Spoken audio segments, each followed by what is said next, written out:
Brother మనకి ఎట్టకేలకు వచ్చేసి గేమ్ చేంజర్ రిలీజ్ అయితే అయిపోయింది. సో మరి గేమ్ చేంజర్ వచ్చేసి రిలీజ్ డే నాటికి ప్రీ సేల్స్ అడ్వాన్స్ బుకింగ్స్ ఎంతవరకు జరిగింది, ఆల్ ఇండియాలో కావచ్చు, నార్త్ అమెరికాలో కావచ్చు, ఎంతవరకు వచ్చింది ఏంటి అన్న దాని గురించి మనం ఈ వీడియోలో డిస్కషన్ అయితే చేద్దాం. అలాగే గేమ్ చేంజర్ని దేవరాతో ఎందుకు కంపారిజన్ చేస్తున్నామంటే మన రామ్ చరణ్ అన్న కావచ్చు, అలాగే మన ఎన్టీఆర్ అన్న కావచ్చు, వీళ్ళిద్దరు వచ్చేసి RRR మూవీతో ఒకేసారి అయితే పాన్ ఇండియాలో అరంగేట్రం అయితే చేశారు. ఆ తర్వాత దేవరా సినిమాతో మన ఎన్టీఆర్ అన్న అయితే ముందుగా వచ్చాడు 2024లో. సో ఆ సినిమా మీద ఎక్కువగా వచ్చేసి మిక్స్డ్ టాక్ అలాగే నెగిటివిటీ స్ప్రెడ్ అయితే అయింది. ఆ తర్వాత 585 కోట్ల మార్క్ వరకు అయితే రీచ్ అయితే అయ్యాడు. మరి గేమ్ చేంజర్ ప్రీ సేల్స్లో మన దేవరాని దాటిందా లేదా అంటే దేవరా తర్వాత అయితే ఇదైతే రావడం అనేది జరిగింది. సో ఎన్టీఆర్ అన్న ధీటుగా పోటీ ఉన్న హీరో రామ్ చరణ్ అని చెప్పేసి అయితే చెప్పుకుంటూ ఉంటారన్నమాట.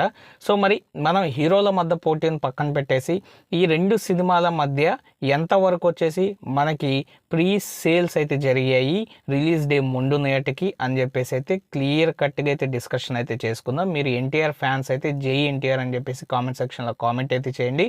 ఒకవేళ రామ్ చరణ్ అన్న ఫ్యాన్స్ అయితే జై చరణ్ అని చెప్పేసి కామెంట్ సెక్షన్లో కామెంట్ అయితే చేయండి. వీడియో నచ్చినట్లయితే ఖచ్చితంగా లైక్ చేసి మా ఛానల్ సబ్స్క్రైబ్ చేసుకొని నాకు సపోర్ట్ అయితే చేయండి. సో ఫస్ట్ మనం కానీ చూసినట్లయితే గేమ్ చేంజర్ ప్రస్తుతం వరకు బుక్ మై షోలో ఎంతవరకు టికెట్స్ బుక్ అయ్యాయి అన్న దాని గురించి అయితే చూద్దాం అనమాట.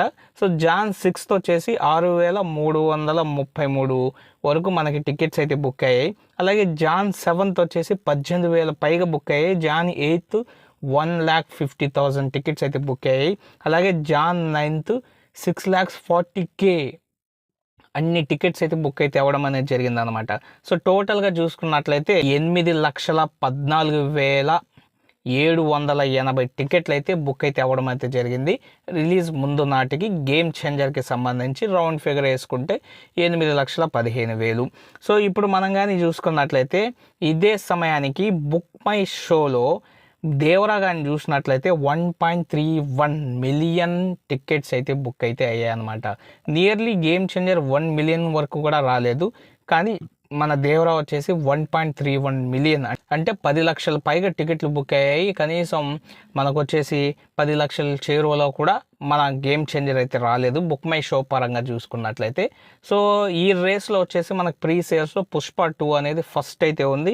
3 మిలియన్ అయితే దానికి బుకింగ్స్ అయితే అయ్యాయి అనమాట బుక్ మై షోలో. సో ఇప్పుడు ఇక వచ్చేసి మన గేమ్ చేంజర్ వచ్చేసి ఆంధ్రప్రదేశ్ కావచ్చు, తెలంగాణ కావచ్చు ఎలా పర్ఫామ్ చేసింది ప్రీ సేల్స్లో, దేవరా ఎలా పర్ఫామ్ చేసింది అన్న దాని గురించి అయితే చూద్దాం అనమాట. సో ఫస్ట్ మనం ఏపీ గురించి కానీ చూసినట్లయితే మనకు ఓవరాల్గా గేమ్ చేంజర్ వచ్చేసి 1,388 షోస్ అయితే పడ్డం అనేది జరిగింది. సో దాంట్లో 704 షోస్ అయితే ఫిల్ అయితే అయ్యాయి అనమాట. అంటే 52% ఆక్యుపెన్సీని అయితే మెయింటైన్ అయితే చేసింది. దేవరా కానీ చూసినట్లయితే 1,180 షోస్ పడితే దాంట్లో 1,089 షోస్ అయితే ఫాస్ట్ ఫిల్లింగ్ అయితే అయ్యాయి అనమాట. సో ఓవరాల్గా ఆక్యుపెన్సీ చూసుకుంటే 92% అనమాట. ఇది ఆంధ్రప్రదేశ్ వరకు. అలాగే తెలంగాణ గురించి కానీ చూసినట్లయితే దేవరా వచ్చేసి 1,785 షోస్ గాను మనకి 1,569 షోస్ అయితే ఫుల్ అయ్యి 88% ఆక్యుపెన్సీని అయితే నిరూపించింది. సో అలాగే గేమ్ చేంజర్ వచ్చేసి 1,622 షోస్ గాను 617 షోస్ ఫిల్ అయ్యి 38% ఆక్యుపెన్సీని అయితే చూపించింది అనమాట. సో ఆంధ్రప్రదేశ్ కావచ్చు, తెలంగాణ కావచ్చు, మనం దేవరా వచ్చేసి ఎక్కువ ఆక్యుపెన్సీతో అయితే నడిచింది సినిమా ప్రీ సేల్స్లో, ప్రీ బుకింగ్స్లో. అలాగే మన అడ్వాన్స్ బుకింగ్ గురించి కానీ చూసినట్లయితే ఇది సో మనకి గేమ్ చేంజర్ అనేది చాలా వరకు వెనకబడి అయితే ఉంది. సో ఆక్యుపెన్సీ ఓకే పర్వాలేదు, నెక్స్ట్ టాక్ మంచిగా ఉంటే మనకి గేమ్ చేంజర్ పరిస్థితి పెరుగుతుంది, అలాగే ఆక్యుపెన్సీ పెరుగుతుంది. సో మనకి టాక్ ఎలా ఉంది, అలాగే ఈ గేమ్ చేంజర్కి సంబంధించిన రివ్యూ ఏంటి అన్న దాని గురించి నేను ఆల్రెడీ వీడియో అయితే చేశాను. రివ్యూ వీడియో ఎవరైనా చూడకపోతే చూసేయండి. సో ఇప్పుడు మనకి ఓవరాల్గా వచ్చేసి నార్త్ అమెరికా గురించి అయితే చూద్దాం అనమాట. ఆంధ్రప్రదేశ్, తెలంగాణ చూసాము. ఇప్పుడు నార్త్ అమెరికా గురించి కానీ చూసినట్లయితే అమెరికాలో ప్రీ సేల్స్ కానీ చూసినట్లయితే మనకి గేమ్ చేంజర్ వచ్చేసి $740,000 అయితే కలెక్ట్ అయితే చేసేయడం అనేది జరిగింది. సో అంటే మనకి 1 మిలియన్ మార్క్ కూడా రీచ్ అయితే అవ్వలేదన్నమాట. సో ఎన్ని లొకేషన్స్లో ఈ మూవీని వేయబడిందంటే 543 లొకేషన్స్లో, అలాగే మనకి 1802 షోస్ అయితే పడ్డాయి. ఓవరాల్గా మనకి 26,000 టికెట్స్ అయితే బుక్ అయితే అయ్యాయి అనమాట. కానీ దేవరా గురించి కానీ చూసినట్లయితే గూస్ బంప్స్ అయితే వస్తాయి అనమాట. సో దేవరా వచ్చేసి ఈ నార్త్ అమెరికన్ ప్రీ సేల్స్లో వచ్చేసి మనకి టాప్ 3లో అయితే ఉందన్నమాట.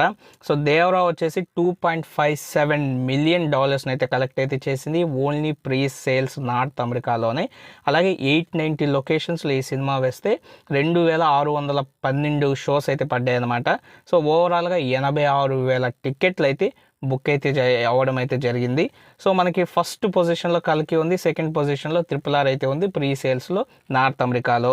సో మనం ఆంధ్రప్రదేశ్ చూసుకున్నా, తెలంగాణ చూసుకున్నా, నార్త్ అమెరికా చూసుకున్నా, బుక్ మై షో టికెట్స్ చూసుకున్నా, ఎలా చూసుకున్నా కూడా గేమ్ చేంజర్ చాలా వరకు అయితే వెనకబడింది. సో ఎందుకు వెనకబడిందంటే కాంపిటీషన్ ఉంది, సంక్రాంతి మూవీస్, ఆ తర్వాత మూవీస్ వస్తున్నాయి, ఇవన్నీ రీజన్స్ ఉన్నప్పటికీ కూడా కనీసం వచ్చేసి 1 మిలియన్ మార్క్ అనేది నార్త్ అమెరికాలో, అలాగే మనకి 60 to 70% ఆక్యుపెన్సీ ఆంధ్రప్రదేశ్లో, తెలంగాణలో ఉండుంటే మంచిగా కలెక్షన్స్ అయితే వచ్చాయన్నమాట.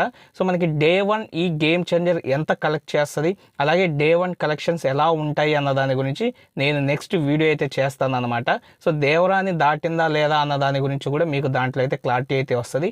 సో ఇది మనకు వచ్చేసి ప్రస్తుతం దేవరా కావచ్చు, అలాగే గేమ్ చేంజర్ కావచ్చు, ప్రీ సేల్స్లో అడ్వాన్స్ బుకింగ్స్లో అవి ప్రదర్శించినవన్నమాట. సో ఏ రకంగా మనకి బుక్ అయ్యి ఏ రకంగా కలెక్ట్ చేసాయి అన్న దాని గురించి కంప్లీట్ ఇన్ఫర్మేషన్ అయితేను.